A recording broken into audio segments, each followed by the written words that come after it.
Hello friends, কেমন আছো তোমরা সবাই? আশা করি সবাই ভালো আছো। আর আমি খুব একটা ভালো নেই, কারণ আমার শরীরটা খুবই খারাপ। ঠান্ডা লেগেছে, জ্বর প্রচণ্ড। আশা করি তোমরা আমার গলার আওয়াজ শুনে বুঝতে পারছো।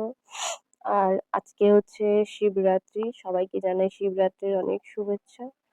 আর আমিও প্রতি বছরের মতো এবছরও শিবরাত্রির উপোস করেছি।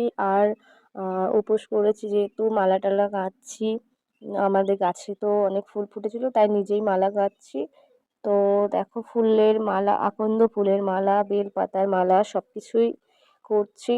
তো দেখো, কথা বলতে বলতে মালাগুলো আমার প্রায় হয়ে এসেছে। কটা মালা করেছি সেটা দেখাচ্ছি। দেখো, অনেকগুলোই মালা আমি করে ফেলেছি। এরপর তো আমাদের বাড়িতে যে ছোট শিব ঠাকুর আছে সেটাকেই আগে পুজো তো করবো। আর রাতে যাব মন্দিরে জল ঢালতে। তো তোমাদের সবার শিবরাত্রি ভালো কাটুক। আজকের ভিডিওটা এই পর্যন্ত। টাটা, ভালো থেকো সবাই।